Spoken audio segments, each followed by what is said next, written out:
Part 2 of The Legend of Sleepy Hollow. It was, as I have said, a fine autumnal day. The sky was clear and serene, and nature wore that rich and golden livery which we always associate with the idea of abundance.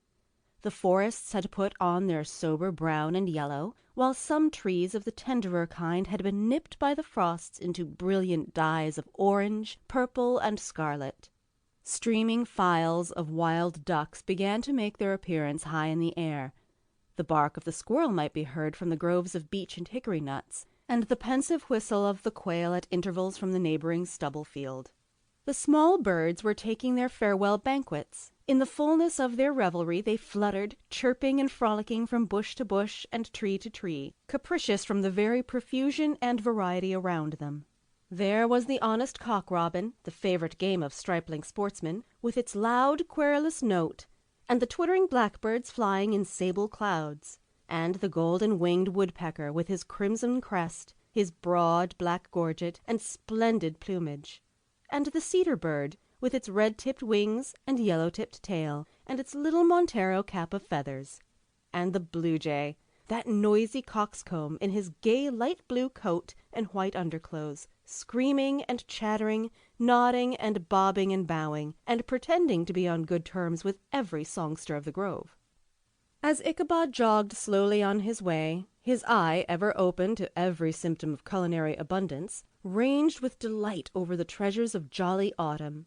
On all sides he beheld vast stores of apples, some hanging in oppressive opulence on the trees, some gathered into baskets and barrels for the market, others heaped up in rich piles for the cider press.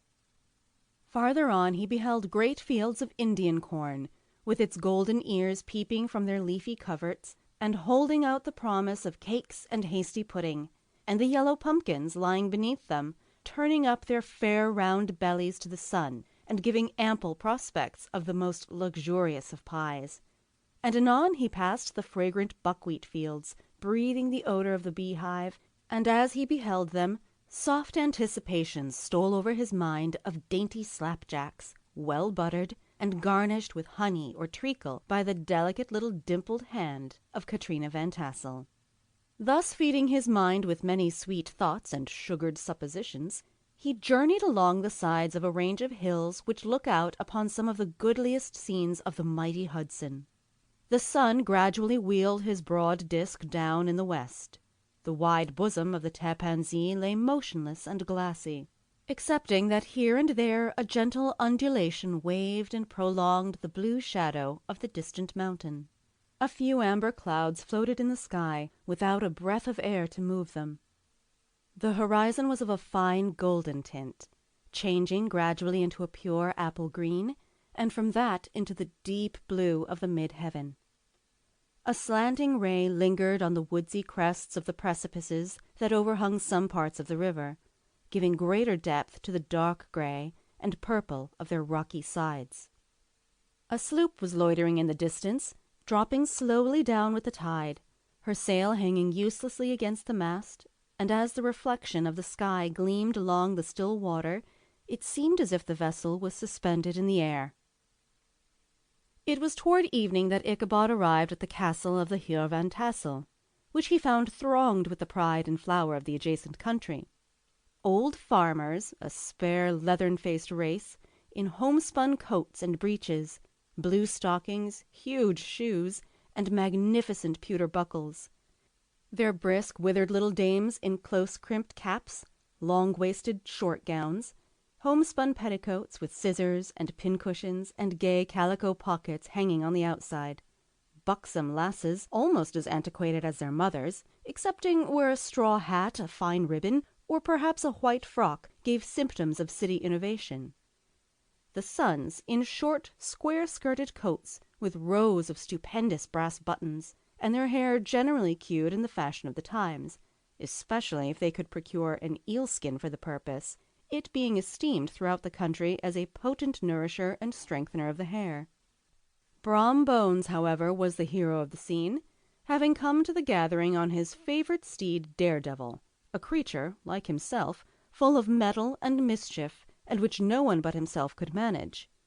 He was, in fact, noted for preferring vicious animals, given to all kinds of tricks which kept the rider in constant risk of his neck, for he held a tractable, well-broken horse as unworthy of a lad of spirit. Fain would I pause to dwell upon the world of charms that burst upon the enraptured gaze of my hero as he entered the state parlour of Van Tassel's mansion. Not those of the bevy of buxom lasses, with their luxurious display of red and white, but the ample charms of a genuine Dutch country tea-table, in the sumptuous prime of autumn. Such heaped-up platters of cakes of various and almost indescribable kinds, known only to experienced Dutch housewives. There was the doughty doughnut, the tender oliekoek, and the crisp and crumbling cruller, sweet cakes and short cakes, ginger cakes and honey cakes, and the whole family of cakes. And then there were apple pies, and peach pies, and pumpkin pies, besides slices of ham and smoked beef, and moreover delectable dishes of preserved plums and peaches and pears and quinces, not to mention broiled shad and roasted chickens, together with bowls of milk and cream, all mingled higgledy-piggledy, pretty much as I have enumerated them, with the motherly teapot sending up its clouds of vapour from the midst. Heaven bless the mark! I want breath and time to discuss this banquet as it deserves, and am too eager to get on with my story. Happily, Ichabod Crane was not in so great a hurry as his historian, but did ample justice to every dainty. He was a kind and thankful creature, whose heart dilated in proportion as his skin was filled with good cheer, and whose spirit rose with eating, as some men's do with drink. He could not help, too, rolling his large eyes round him as he ate, and chuckling with the possibility that he might one day be lord of all this scene of almost unimaginable luxury and splendour. Then, he thought, how soon he'd turn his back upon the old schoolhouse, snap his fingers in the face of Hans van Ripper and every other niggardly patron, and kick any itinerant pedagogue out of doors that should dare to call him comrade. Old Baltus Van Tassel moved about among his guests with a face dilated with content and good humour, round and jolly as the harvest moon. His hospitable attentions were brief but expressive, being confined to a shake of the hand, a slap on the shoulder, a loud laugh, and a pressing invitation to fall to and help themselves. And now the sound of the music from the common room or hall summoned to the dance. The musician was an old grey-headed negro who had been the itinerant orchestra of the neighbourhood for more than half a century. His instrument was as old and battered as himself. The greater part of the time he scraped on 2 or 3 strings, accompanying every movement of the bow with a motion of the head, bowing almost to the ground, and stamping with his foot whenever a fresh couple were to start. Ichabod prided himself upon his dancing as much as upon his vocal powers. Not a limb, not a fibre about him was idle, and to have seen his loosely hung frame in full motion and clattering about the room, you would have thought St. Vitus himself, that blessed patron of the dance, was figuring before you in person. He was the admiration of all the negroes, who, having gathered of all ages and sizes from the farm and the neighbourhood, stood forming a pyramid of shining black faces at every door and window, gazing with delight at the scene, rolling their white eyeballs, and showing grinning rows of ivory from ear to ear. How could the flogger of urchins be otherwise than animated and joyous? The lady of his heart was his partner in the dance, and smiling graciously in reply to all his amorous oglings, while Brom Bones, sorely smitten with love and jealousy, sat brooding by himself in one corner. When the dance was at an end, Ichabod was attracted to a knot of the sager folks, who, with old Van Tassel, sat smoking at one end of the piazza, gossiping over former times, and drawing out long stories about the war. This neighbourhood, at the time of which I am speaking, was one of those highly favoured places which abound with chronicle and great men. The British and American line had run near it during the war. It had therefore been the scene of marauding and infested with refugees, cowboys, and all kinds of border chivalry. Just sufficient time had elapsed to enable each storyteller to dress up his tale with a little becoming fiction, and, in the indistinctness of his recollection, to make himself the hero of every exploit. There was the story of Dofu Martling, a large, blue-bearded Dutchman who had nearly taken a British frigate with an old iron 9-pounder from a mud breastwork, only that his gun burst at the sixth discharge.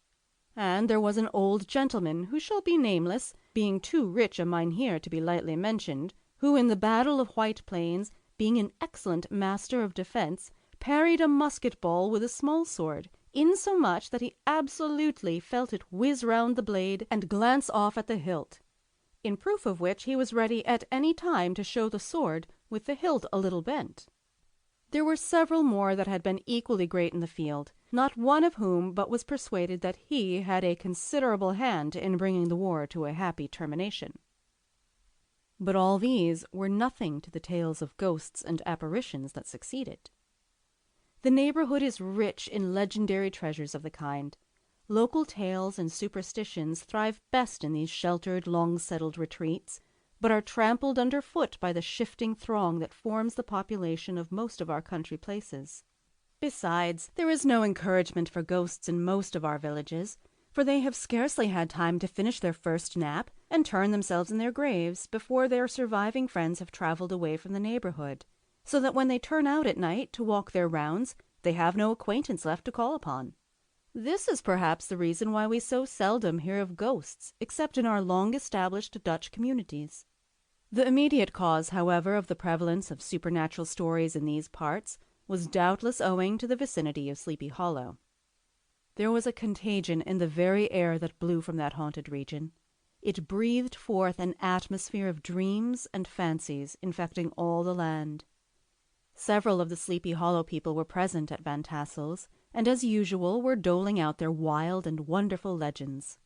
Many dismal tales were told about funeral trains and mourning cries and wailings heard and seen about the great tree where the unfortunate Major Andre was taken, and which stood in the neighborhood.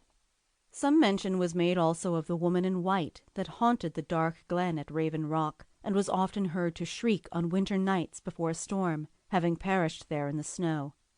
The chief part of the stories, however, turned upon the favorite spectre of Sleepy Hollow, the Headless Horseman, who had been heard several times of late patrolling the country, and, it was said, tethered his horse nightly among the graves in the churchyard. The sequestered situation of this church seemed always to have made it a favorite haunt of troubled spirits. It stands on a knoll surrounded by locust trees and lofty elms, from among which its decent whitewashed walls shine modestly forth like Christian purity, beaming through the shades of retirement. The gentle slope descends from it to a silver sheet of water, bordered by high trees, between which peeps might be caught at the blue hills of the Hudson. To look upon its grass-grown yard, where the sunbeams seemed to sleep so quietly, one would think that there, at least, the dead might rest in peace. On one side of the church extends a wide woody dell, along which raves a large brook among broken rocks and trunks of fallen trees. Over a deep black part of the stream, not far from the church, was formerly thrown a wooden bridge. The road that led to it and the bridge itself were thickly shaded by overhanging trees, which cast a gloom about it even in the daytime, but occasioned a fearful darkness at night. Such was one of the favorite haunts of the Headless Horseman, and the place where he was most frequently encountered.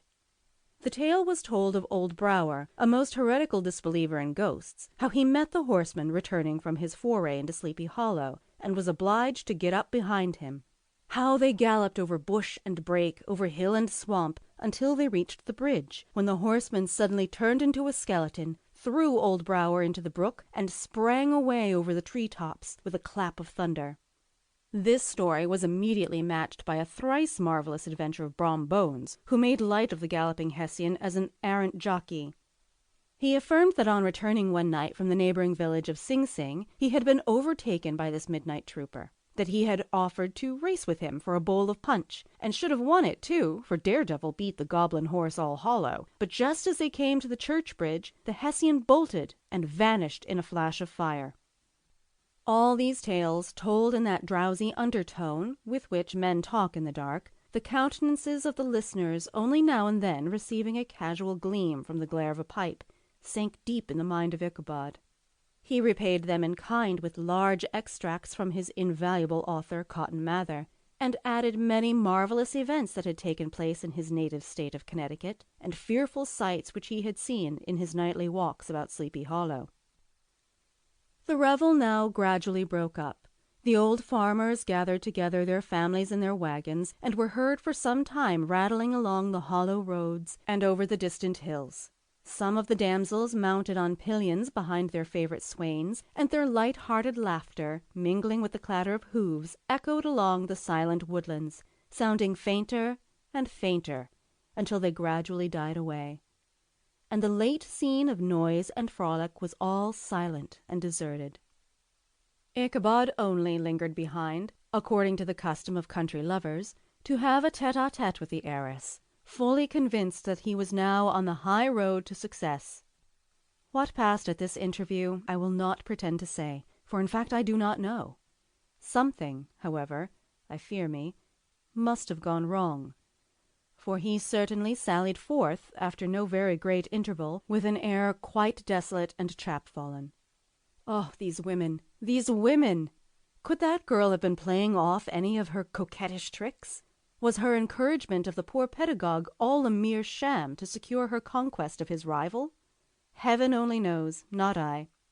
Let it suffice to say, Ichabod stole forth with the air of one who had been sacking a hen-roost rather than a fair lady's heart. Without looking to the right or left to notice the scene of rural wealth on which he had so often gloated, he went straight to the stable, and with several hearty cuffs and kicks, roused his steed most uncourteously from the comfortable quarters in which he was soundly sleeping, dreaming of mountains of corn and oats, and whole valleys of timothy and clover.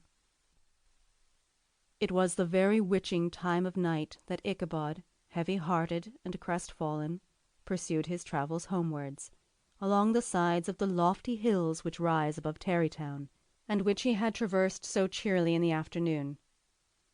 The hour was as dismal as himself. Far below him the Tappan Zee spread its dusky and indistinct waste of waters, with here and there the tall mast of a sloop riding quietly at anchor under the land. In the dead hush of midnight he could even hear the barking of the watchdog from the opposite shore of the Hudson, but it was so vague and faint as only to give an idea of his distance from this faithful companion of man. Now and then, too, the long-drawn crowing of a cock, accidentally awakened, would sound far, far off, from some farmhouse away among the hills, but it was like a dreaming sound in his ear. No signs of life occurred near him, but occasionally the melancholy chirp of a cricket, or perhaps the guttural twang of a bullfrog from a neighbouring marsh, as if sleeping uncomfortably and turning suddenly in his bed. All the stories of ghosts and goblins that he had heard in the afternoon now came crowding upon his recollection. The night grew darker and darker. The stars seemed to sink deeper in the sky, and driving clouds occasionally hid them from his sight. He had never felt so lonely and dismal. He was, moreover, approaching the very place where many of the scenes of the ghost stories had been laid. In the centre of the road stood an enormous tulip tree, which towered like a giant above all the other trees of the neighbourhood, and formed a kind of landmark. Its limbs were gnarled and fantastic, large enough to form trunks for ordinary trees, twisting down almost to the earth, and rising again into the air. It was connected with the tragical story of the unfortunate André, who had been taken prisoner hard by, and was universally known by the name of Major André's tree. The common people regarded it with a mixture of respect and superstition, partly out of sympathy for the fate of its ill-starred namesake, and partly from the tales of strange sights and doleful lamentations told concerning it. As Ichabod approached this fearful tree, he began to whistle. He thought his whistle was answered. It was but a blast sweeping sharply through the dry branches. As he approached a little nearer, he thought he saw something white hanging in the midst of the tree. He paused and ceased whistling, but on looking more narrowly perceived that it was a place where the tree had been scathed by lightning, and the white wood laid bare. Suddenly he heard a groan. His teeth chattered, and his knees smote against the saddle. It was but the rubbing of one huge bough upon another as they were swayed about by the breeze. He passed the tree in safety, but new perils lay before him. About 200 yards from the tree, a small brook crossed the road and ran into a marshy and thickly wooded glen, known by the name of Wiley's Swamp. A few rough logs laid side by side served for a bridge over this stream. On that side of the road where the brook entered the wood, a group of oaks and chestnuts, matted thick with wild grapevines, threw a cavernous gloom over it. To pass this bridge was the severest trial. It was at this identical spot that the unfortunate Andre was captured, and under the covert of those chestnuts and vines were the sturdy yeomen concealed who surprised him. This has ever since been considered a haunted stream, and fearful are the feelings of the schoolboy who has to pass it alone after dark. As he approached the stream, his heart began to thump. He summoned up, however, all his resolution, gave his horse half a score of kicks in the ribs, and attempted to dash briskly across the bridge. But instead of starting forward, the perverse old animal made a lateral movement, and ran broadside against the fence. Ichabod, whose fears increased with the delay, jerked the reins on the other side, and kicked lustily with the contrary foot. It was all in vain. His steed started, it is true, but it was only to plunge to the opposite side of the road into a thicket of brambles and alder bushes. The schoolmaster now bestowed both whip and heel upon the starveling ribs of old Gunpowder, who dashed forward, snuffling and snorting, but came to a stand just by the bridge, with a suddenness that had nearly sent his rider sprawling over his head. Just at this moment, a plashy tramp by the side of the bridge caught the sensitive ear of Ichabod. In the dark shadow of the grove, on the margin of the brook, he beheld something huge, misshapen and towering. It stirred not, but seemed gathered up in the gloom, like some gigantic monster ready to spring upon the traveller. The hair of the affrighted pedagogue rose upon his head with terror. What was to be done? To turn and fly was now too late, and besides, what chance was there of escaping ghost or goblin, if such it was, which could ride upon the wings of the wind? Summoning up, therefore, a show of courage, he demanded in stammering accents, "Who are you?" He received no reply. He repeated his demand in a still more agitated voice. Still there was no answer. Once more he cudgelled the sides of the inflexible Gunpowder, and shutting his eyes, broke forth with involuntary fervour into a psalm tune. Just then the shadowy object of alarm put itself in motion, and with a scramble and a bound stood at once in the middle of the road. Though the night was dark and dismal, yet the form of the unknown might now in some degree be ascertained. He appeared to be a horseman of large dimensions, and mounted on a black horse of powerful frame. He made no offer of molestation or sociability, but kept aloof on one side of the road, jogging along on the blind side of old Gunpowder, who had now got over his fright and waywardness. Ichabod, who had no relish for this strange midnight companion, and bethought himself of the adventure of Brom Bones with the galloping Hessian, now quickened his steed in hopes of leaving him behind. The stranger, however, quickened his horse to an equal pace. Ichabod pulled up and fell into a walk, thinking to lag behind. The other did the same. His heart began to sink within him. He endeavoured to resume his psalm tune, but his parched tongue clove to the roof of his mouth, and he could not utter a stave. There was something in the moody and dogged silence of this pertinacious companion that was mysterious and appalling. It was soon fearfully accounted for. On mounting a rising ground which brought the figure of his fellow traveller in relief against the sky, gigantic in height and muffled in a cloak, Ichabod was horror-struck on perceiving that he was headless. But his horror was still more increased on observing that the head, which should have rested on his shoulders, was carried before him on the pommel of his saddle. His terror rose to desperation. He rained a shower of kicks and blows upon Gunpowder, hoping by a sudden movement to give his companion the slip. But the spectre started full jump with him. Away then they dashed through the thick and thin, stones flying and sparks flashing at every bound. Ichabod's flimsy garments fluttered in the air as he stretched his long, lank body away over his horse's head in the eagerness of his flight. They had now reached the road which turns off to Sleepy Hollow, but Gunpowder, who seemed possessed with a demon, instead of keeping up it, made an opposite turn and plunged headlong downhill to the left. This road leads through a sandy hollow shaded by trees for about a quarter of a mile, where it crosses the bridge famous in Goblin story, and just beyond swells the green knoll on which stands the whitewashed church. As yet the panic of the steed had given his unskilful rider an apparent advantage in the chase, but just as he'd got halfway through the hollow, the girths of the saddle gave way, and he felt it slipping from underneath him. He seized it by the pommel, and endeavoured to hold it firm, but in vain, and had just time to save himself by clasping old Gunpowder round the neck when the saddle fell to the earth, and he heard it trampled underfoot by his pursuer. For a moment the terror of Hans von Ripper's wrath passed across his mind, for it was his Sunday saddle. But this was no time for petty fears. The goblin was hard on his haunches, and, unskilful rider that he was, he had much ado to maintain his seat, sometimes slipping on one side, sometimes on another, and sometimes jolted on the high ridge of his horse's backbone with a violence that he verily feared would cleave him asunder. An opening in the trees now cheered him with the hopes that the church bridge was at hand. The wavering reflection of a silver star in the bosom of the brook told him that he was not mistaken. He saw the walls of the church dimly glaring under the trees beyond. He recollected the place where Brom Bones's ghostly competitor had disappeared. "If I can but reach that bridge," thought Ichabod, "I am safe." Just then he heard the black steed panting and blowing close behind him. He even fancied that he felt his hot breath. Another convulsive kick in the ribs, and old Gunpowder sprang upon the bridge. He thundered over the resounding planks. He gained the opposite side. And now Ichabod cast a look behind to see if his pursuer should vanish, according to rule, in a flash of fire and brimstone. Just then he saw the goblin rising in his stirrups, and in the very act of hurling his head at him.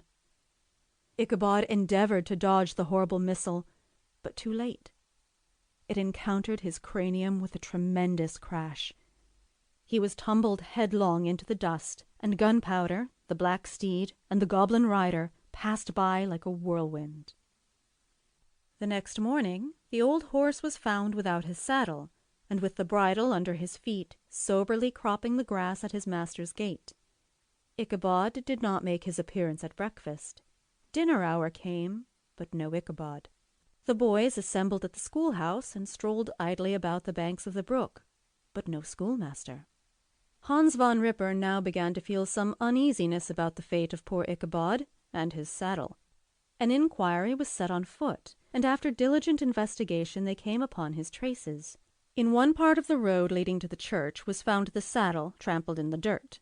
The tracks of horses' hoofs deeply dented in the road, and evidently at furious speed, were traced to the bridge, beyond which, on the bank of a broad part of the brook, where the water ran deep and black, was found the hat of the unfortunate Ichabod, and close beside it a shattered pumpkin. The brook was searched, but the body of the schoolmaster was not to be discovered. Hans von Ripper, as executor of his estate, examined the bundle, which contained all his worldly effects. They consisted of 2 shirts and a half, 2 stocks for the neck, a pair or 2 of worsted stockings, an old pair of corduroy small clothes, a rusty razor, a book of psalm tunes full of dog's ears, and a broken pitch pipe.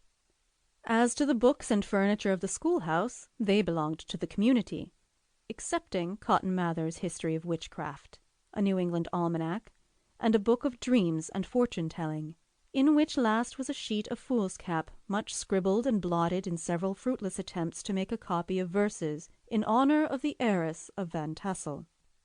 These magic books and the poetic scroll were forthwith consigned to the flames by Hans von Ripper, who from that time forward determined to send his children no more to school, observing that he never knew any good come of this same reading and writing.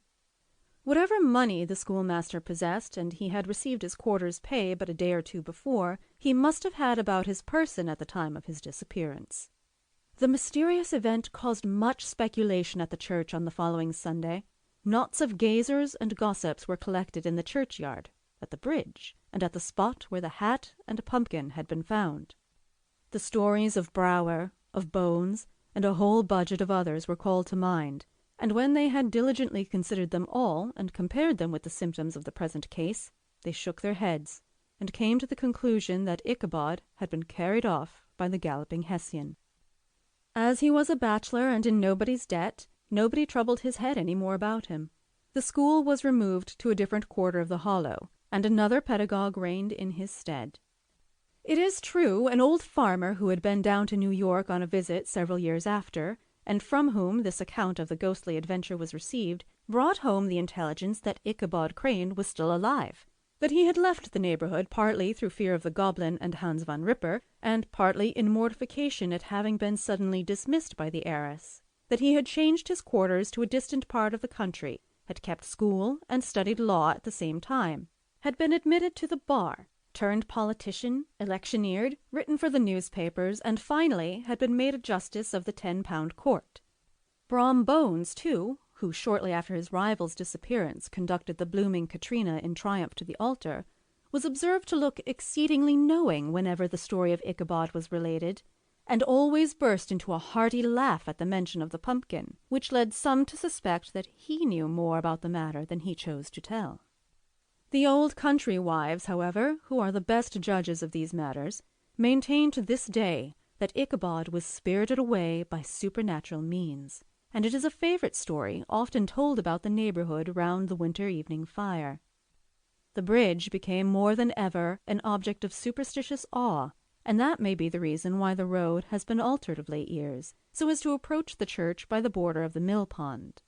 The schoolhouse, being deserted, soon fell to decay, and was reported to be haunted by the ghost of the unfortunate pedagogue, and the ploughboy loitering homeward of a still summer evening has often fancied his voice at a distance, chanting a melancholy psalm tune among the tranquil solitudes of Sleepy Hollow. Postscript. Found in the handwriting of Mr. Knickerbocker. The preceding tale is given almost in the precise words in which I heard it related at a corporation meeting at the ancient city of Manhattos, at which were present many of its sagest and most illustrious burghers. The narrator was a pleasant, shabby, gentlemanly old fellow, in pepper and salt clothes, with a sadly humorous face, and one whom I strongly suspected of being poor, he made such efforts to be entertaining. When his story was concluded, there was much laughter and approbation, particularly from 2 or 3 deputy aldermen, who had been asleep the greater part of the time. There was, however, one tall, dry-looking old gentleman, with beetling eyebrows, who maintained a grave and rather severe face throughout, now and then folding his arms, inclining his head, and looking down upon the floor, as if turning a doubt over in his mind. He was one of your wary men, who never laugh but upon good grounds, when they have reason and law on their side. When the mirth of the rest of the company had subsided and silence was restored, he leaned one arm on the elbow of his chair, and sticking the other akimbo, demanded, with a slight but exceedingly sage motion of the head and contraction of the brow, what was the moral of the story and what it went to prove. The storyteller, who was just putting a glass of wine to his lips as a refreshment after his toils, paused for a moment, looked at his inquirer with an air of infinite deference, and, lowering the glass slowly to the table, observed that the story was intended most logically to prove that there is no situation in life but has its advantages and pleasures, provided we will but take a joke as we find it. That, therefore, he that runs races with goblin troopers is likely to have rough riding of it. Ergo, for a country schoolmaster to be refused the hand of a Dutch heiress is a certain step to high preferment in the state. The cautious old gentleman knit his brows tenfold together after this explanation, being sorely puzzled by the ratiocination of the syllogism, while, methought, the one in pepper and salt eyed him with something of a triumphant leer. At length he observed that all this was very well, but still he thought the story a little on the extravagant. There were 1 or 2 points on which he had his doubts. "Faith, sir," replied the storyteller, "as to that matter, I don't believe one half of it myself." D.K. The End. End of The Legend of Sleepy Hollow.